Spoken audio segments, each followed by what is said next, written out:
समस्याएं बहुत ज्यादा बढ़ रही हैं, संघर्ष बढ़ रहा है। बेवकूफ नहीं है महिलाएं, सब कुछ देख रही हैं। वो पीआर मीडियाबाजी वो अब नहीं चलेगी। कुछ ठोस करना है तो आप 2023 में जो सर्वसहमति से जो विधेयक पास हुआ था, पारित हुआ था, सारे दलों ने उसका समर्थन किया था, उसको लाइए।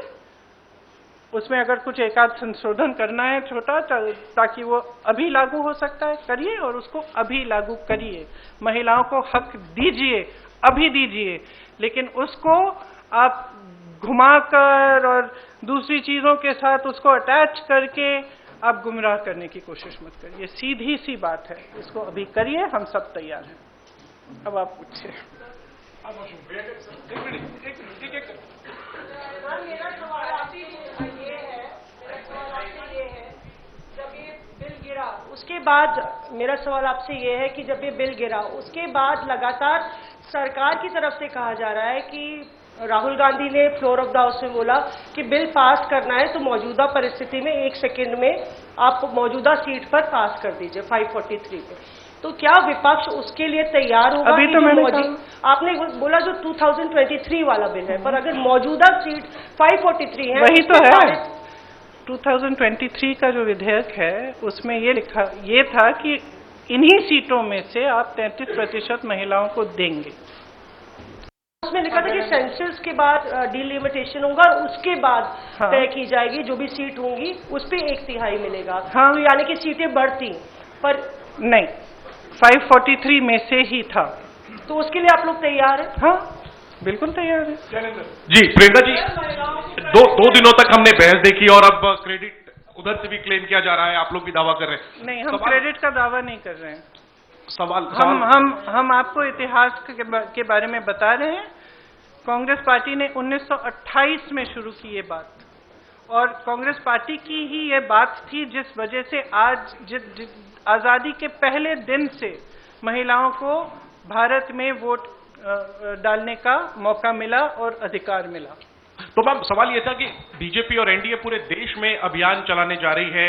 आपने देखा कि कल शाम को प्रदर्शन हुए, देश भर में प्रदर्शन हमने देखा बीजेपी की तरफ से, और ये दिखाने की कोशिश है कि महिला विरोधी है कांग्रेस और इंडिया अलायंस। इसकी काट में आप लोगों की तरफ से क्या कोई अभियान चला जाएगा? क्या रणनीति होगी कांग्रेस की और इंडिया अलायंस की इसकी काट के लिए? जो बात आप अब कह रही है वो देश के आम लोगों तक कैसे ले जाएंगी?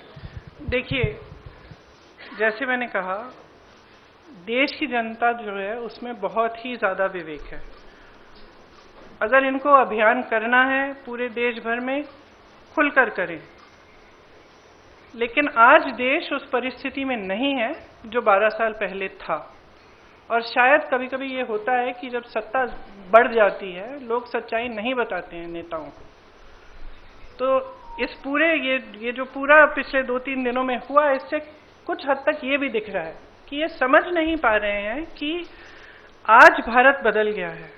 भारत की जनता देख रही है, समझ रही है कि मीडियाबाजी, पीआरबाजी, ये बड़े बड़े अभियान, इतना सारा पैसा डाला जाता है इसमें, ये चल नहीं रहा है।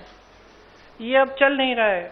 कल बार बार अमित शाह जी कह रहे थे, आदरणीय अमित शाह जी कह रहे थे कि हमारी बातों पर भरोसा करिए। कोई भरोसा नहीं कर रहा है। असली पॉइंट तो ये है कि जनता का भरोसा उठ रहा है। तो आप जब कुछ कह रहे हैं तो उसको फेस वैल्यू पे जनता आज नहीं दे रही है।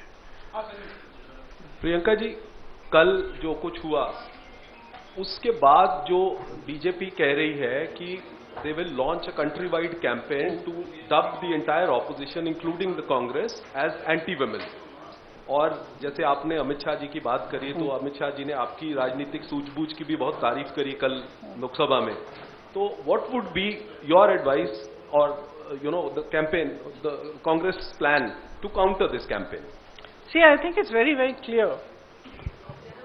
We are saying very, very clearly, and we will say this from every platform. We will say this in every state, not just the Congress party, but every party of the India Alliance will say it very, very clearly. Bring that 2023 legislation which was passed, make whatever change you want to get it done by 2029, we will fully support it. We will say this again and again. over the country. And the other point that I was making in Hindi earlier was that things have changed for this government. It's very visible from their actions. Firstly, they are under a lot of international pressure. It's very, very clear. A lot of the actions they are taking, I don't think, as my brother has said multiple times, any Indian Prime Minister would have accepted the terms of the deal that they have done with the US unless there was massive pressure. He is obviously under massive pressure. It is very obvious. So public is seeing this. The public continues to suffer with multiple problems. The price of gas, price of fruit, vegetables, everything has gone up, and especially the burden of this is on the shoulders of women.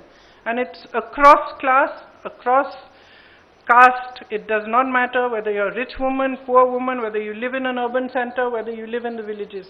Your problems are increasing. And there is nothing coming from the government to resolve them. So the public can see it. So they can take their Mahila Morcha in front of whoever's house they want. They can make as much tamasha as they want. This country has now awakened to the fact that they do not stand by their words. They cannot be trusted, and certainly women cannot trust them, because we have seen their attitude and their behavior on multiple occasions. So I think it's very clear. They can do what they like. The public is seeing everything very, very clearly. And the chronology of their, the chronology of the last few days, the way they have brought this bill, the things they have attached to it, the delimitation, the 2011 census, it's very clear. They knew this bill is not going to be able to be passed. They just wanted the political credit. Simple as that. कई सवाल हैं, आपके पास वक्त है ना? हाँ, सिद्धार्थ। पति का जन्मदिन है तो थोड़ा शॉर्ट रखिए। मैम ये सवाल ये है, मैम सवाल ये है, यहाँ पे विमेंस कर लेते हैं। Okay, after this one. Ma'am सवाल ये है कि आप लोग कह रहे थे कि ये वुमेन रिजर्वेशन बिल सिर्फ एक ढाल है, पीछे से एक मंसूबा डिलिमिटेशन पास कराना है। अभी भी डिलिमिटेशन बिल के लिए कल जब जो मंत्री किरण रिजिजू है उन्होंने कहा कि बाकी दो बिल अब मैटर नहीं करता है, इसको हम बाद में पुटअप करेंगे। डिलिमिटेशन की मैं बात कर रहा हूँ, उस पर आप लोग कैसे आगे इसको चीज रखेंगे? हमारा स्टैंड बहुत क्लियर है। पूरे अलायंस ने अपना स्टैंड बहुत क्लियर किया है, और इस वोट से और भी स्पष्ट हुआ है कि हमारी मानसिकता में, मानसिकता नहीं, हमारी समझ में ये जो बिल लाया गया और ये जो 3 दिनों की चर्चा चली, ये महिला आरक्षण की नहीं थी, ये परसिमन पर ही थी। और इस पर हमने सबने अपने विचार बहुत स्पष्टता से व्यक्त कर लिए हैं। अरे यू सेड टू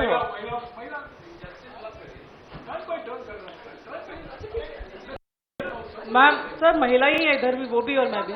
मैम आपने 543 सीटों की आपने कहा कि 500 बिल फेल होने ਨੂੰ ਵਿਰੋਧੀਆਂ ਨੇ ਵੱਡੀ ਜਿੱਤ ਦੱਸਿਆ। ਪ੍ਰਿयंका गांधी वाड्रा ਦੇ ਵੱਲੋਂ ਅੱਜ ਪ੍ਰੈਸ ਵਾਰਤਾ ਕੀਤੀ ਗਈ, ਸਾਫ਼ ਤੌਰ ਤੇ ਕਿਹਾ ਕਿ ਇਹ ਲੋਕਤੰਤਰ ਦੀ ਵੱਡੀ ਜਿੱਤ ਹੋਈ ਹੈ। ਦੇਸ਼ ਦੇ ਰਾਜਨੀਤਿਕ ਢਾਂਚੇ ਨੂੰ ਬਦਲਣ ਦੀ ਸਾਜ਼ਿਸ਼